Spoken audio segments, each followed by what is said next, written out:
Right, welcome in, everyone. We're doing a deep dive today, taking a look at the intelligence failures that led up to 9/11, and we're going to be unpacking Amy Zegart's book, Spying Blind. It's this incredible look inside the CIA and FBI. Yeah. Based on, she did all these interviews with government officials and really dug into the documents. So what we're going to try and figure out is why the U.S. intelligence community, even though there were some warning signs, just really struggled to adapt after the Cold War.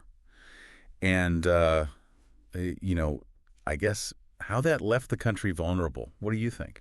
It's really fascinating what Zegart does in this book. She doesn't just focus on individual blame. She goes deeper and looks at these deep-rooted organizational issues. And I think that's really what made the U.S. vulnerable. Okay, so let's break that down. What do you mean? Because she argues, right, that it wasn't just about a lack of information. It was about the intelligence agencies, their inability to, adapt to this new world after the Cold War ended. Yeah, absolutely. They were stuck in their old ways of thinking and operating. The world had changed, but they hadn't changed with it. Yeah. And she uses this anecdote about Khalid al-Mihdhar, one of the 9/11 hijackers. And it really highlights this point. The CIA was actually tracking him back in January 2000. They knew that he had a U.S. visa, and they even had his photo and his passport number.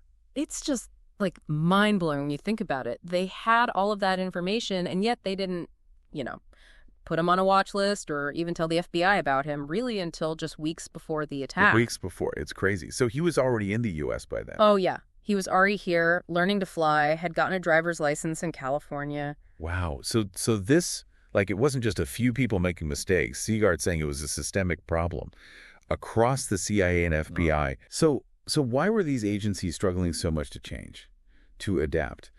Zegart lays out three main reasons. And the first one is, the nature of large organizations. It's just hard, right? It's easy to underestimate how hard it is for any big organization to change. And that's true even in the private sector. I mean, think about it this way. Nearly a third of all businesses tracked by the U.S. Census Bureau in 1990 were gone just 4 years later.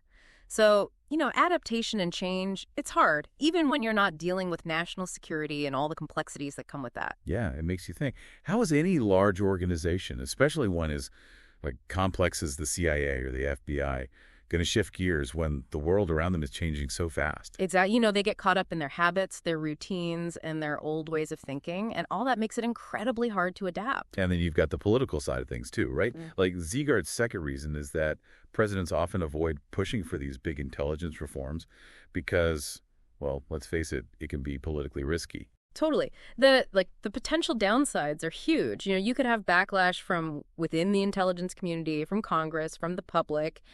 And the payoff might not even be clear. So it's easier to just kind of focus on the things that are already getting attention. Yeah. The more immediate stuff, which, in a way it makes sense, but, we see that it obviously has some really big consequences. Think about this. Presidents Bush, Clinton, and Bush, all of them issued hundreds of executive orders, right, and national security directives during their time in office.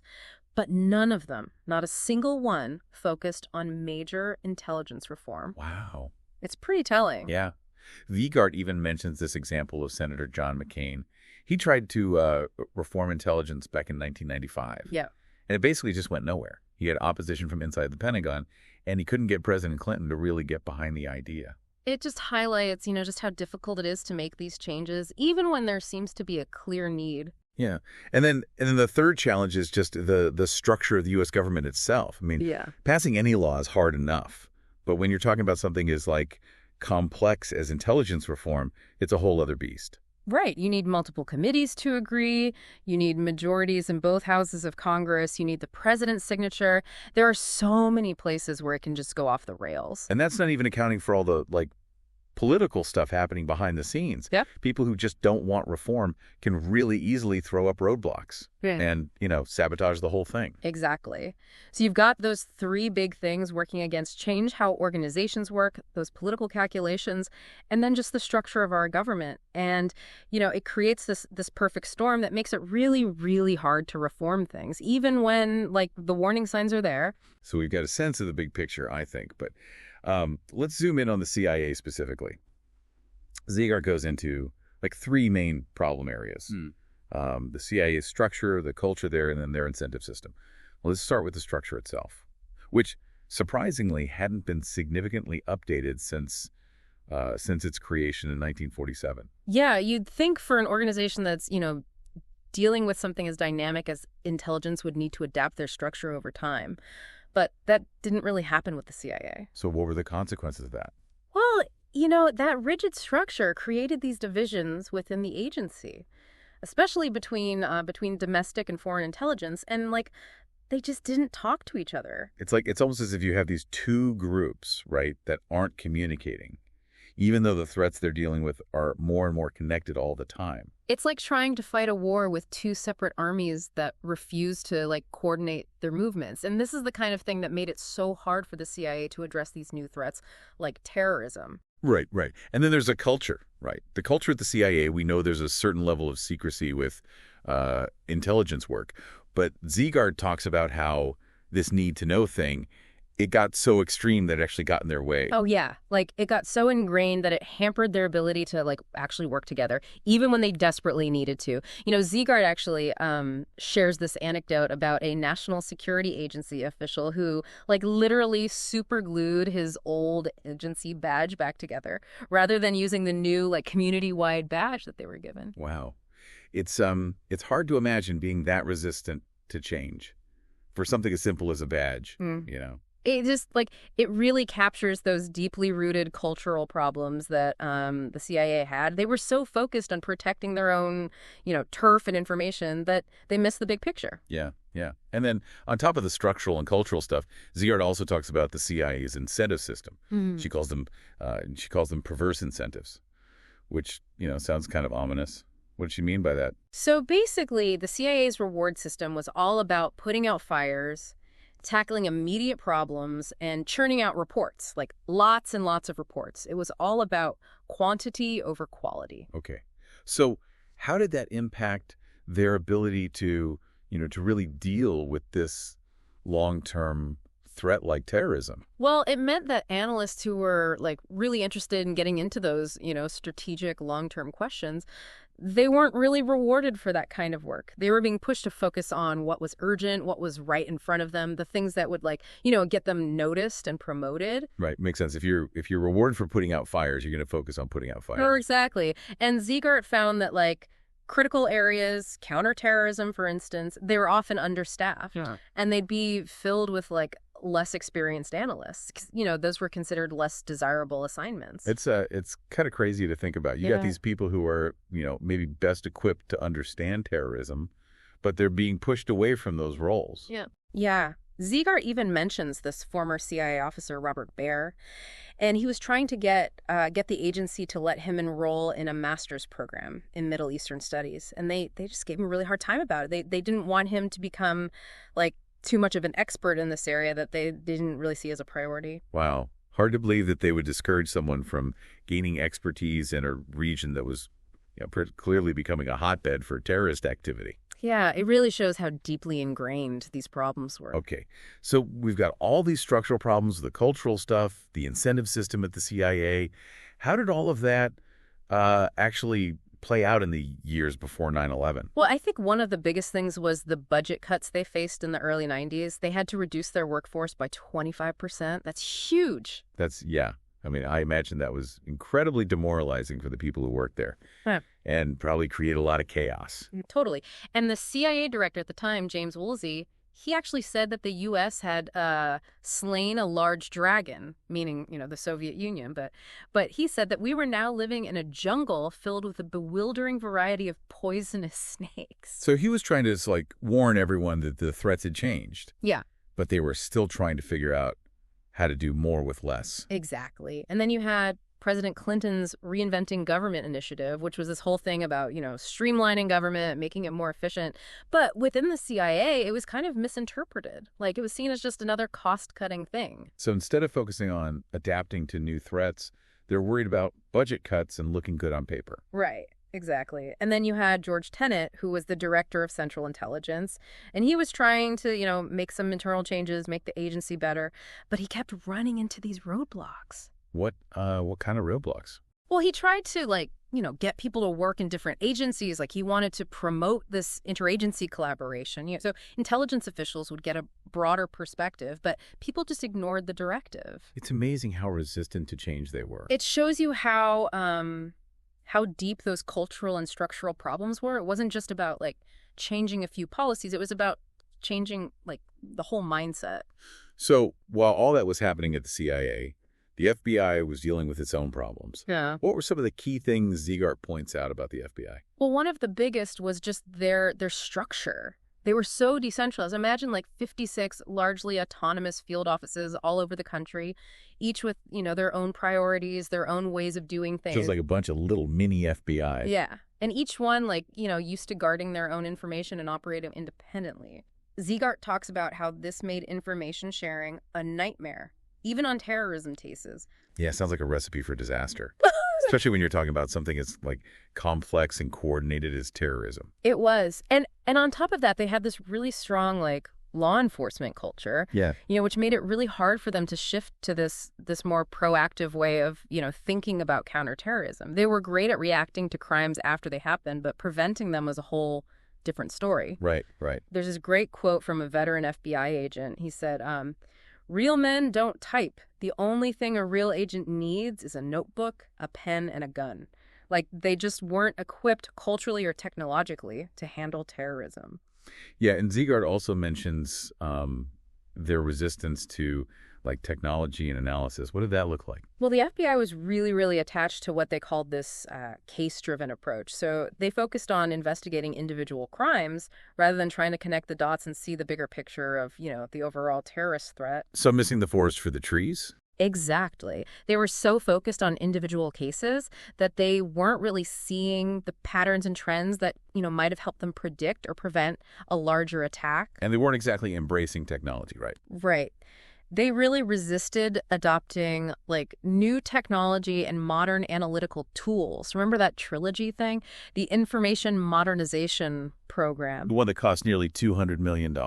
That's the one. It was supposed to, modernize their whole information sharing thing, but it was such a disaster that they had to just abandon it. It's amazing that even, like, basic information sharing was such a problem. It really is. And these weren't just, like, theoretical problems. These problems had very real consequences. The FBI had these, like, really ambitious strategic plans, to prioritize counterterrorism. But there was a huge disconnect between those plans and what was actually happening on the ground. So they had the right ideas, but they just couldn't put them into action. Right. And part of the problem was they just weren't getting the support they needed from the presidents or from Congress. It seems like the government as a whole wasn't taking the threat of terrorism seriously enough. Yeah, and Zegart points out that congressional oversight of the FBI's counterterrorism capabilities was, like, shockingly lax. If you look back at the budget hearings from that time, terrorism is barely even mentioned. What were they focused on? Well, they were concerned with things like whether the FBI should buy a private plane or prosecuting more traditional criminal cases. It's hard to believe looking back now. Yeah, it really puts things into perspective. These weren't just like abstract organizational failures. They actually had, tangible consequences. Zegart talks about these like missed opportunities where the FBI maybe could have uncovered the 9/11 plot if they'd been operating differently. Do you have an example? Oh, absolutely. One of the most, like, striking examples is the Phoenix memo. This was in July of 2001. An FBI agent in Phoenix, Kenneth Williams, he sent this memo to headquarters. And he was warning that that bin Laden might be sending people to, like, enroll in U.S. flight schools. So he was basically describing one of the tactics that was later used in the 9/11 attacks. Right. And the memo was basically ignored. They opened an investigation, but then it was quickly closed because the main suspect was out of the country. Wow. I mean, it's hard to imagine a clearer warning sign than that. It really is. And then there's the case of Zacarias Moussaoui, who we later called the 20th hijacker. He was arrested by the Minneapolis FBI for immigration violations. But even though he had, said that he wanted to learn to fly 747s, they didn't connect him to terrorism. So you've got these two FBI field offices, both with, like, pieces of the puzzle. Yeah. But they never put those pieces together. It's really tragic. There were multiple times where different parts of the FBI had clues that could have, maybe prevented the attacks. But their structure and that that culture of like, hoarding information really prevented them from connecting the dots. Okay, so we've got these two big intelligence agencies, both struggling with these deep-seated problems. And then 9/11 happens. What was the immediate aftermath like? Were there any serious attempts to, like, reform the intelligence community? Oh, yeah. There's a ton of activity, especially when it came to legislation. The Patriot Act was passed, which, really expanded the government's surveillance powers. And then you had the creation of the Department of Homeland Security, which was supposed to, like, bring together all these different security efforts. Those are pretty big changes. Did they actually fix the problems that Zegart talks about in her book? I don't think so. I mean, they were big steps, but Zegart argues that they didn't really get to, like, the core of the problem. It was more about, reacting to 9/11 than actually addressing those underlying issues. So like putting a Band-Aid on a gaping wound. Yeah, kind of. And there was also the 9/11 Commission, which, was supposed to figure out what happened and recommend ways to prevent it from happening again. Yeah. And they made a bunch of recommendations, and a lot of them were incorporated into this the Intelligence Reform and Terrorism Prevention Act of 2004. And one of the big changes from that was they created the Director of National Intelligence position. Okay, so now you've got this person who's overseeing the entire intelligence community. Was that enough to, like, actually fix the problems? Well, Zegart says it was a good step, but it didn't really create, like, fundamental change. In some ways, it just added another layer of bureaucracy on top of everything. It's like they were trying to fix a broken engine by just adding more parts. Yeah, good analogy. So even after 9/11 and all these reform efforts, Zegart says the intelligence community is still having trouble, adapting. What were some of those ongoing challenges? Well, for one thing, information sharing was still a problem. Despite all the talk about breaking down silos and encouraging collaboration, those old habits, they die hard.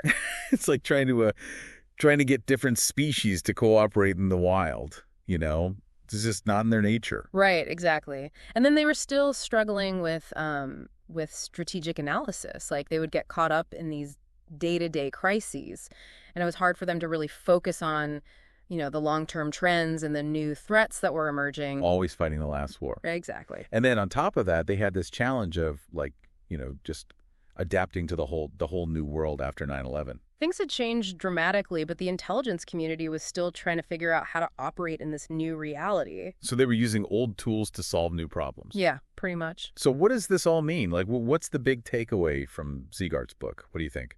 Well, I think the key takeaway is that, you can't really understand 9/11 just by blaming individuals. You have to look at these deeper, like, organizational factors that played a role.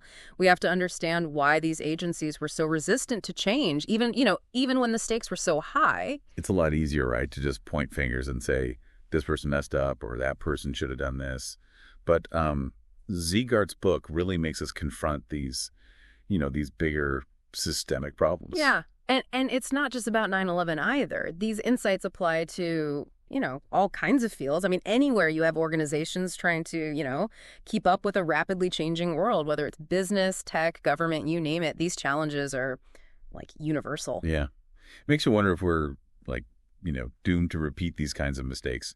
Is organizational change really that impossible? Well, Zegart doesn't really have, like, all the answers, but she does ask some really important questions. Like, how do we break through those things that have been blocking reform for so long? What are some new approaches that might help agencies or organizations adapt more effectively? Those are the questions, aren't they? They really are. Well, I think, this deep dive has hopefully given everyone some of the knowledge and context to, start thinking about those questions themselves. It's a reminder that by understanding the past, we can maybe avoid making those same mistakes in the future. Absolutely. Well, it's been a fascinating and a bit sobering journey.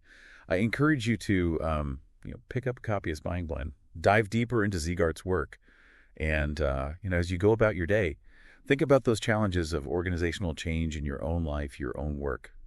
How might those lessons from the intelligence world apply to the larger world around us? We may not have all the answers, but I think asking those tough questions is it's the first step to creating a more secure and informed future.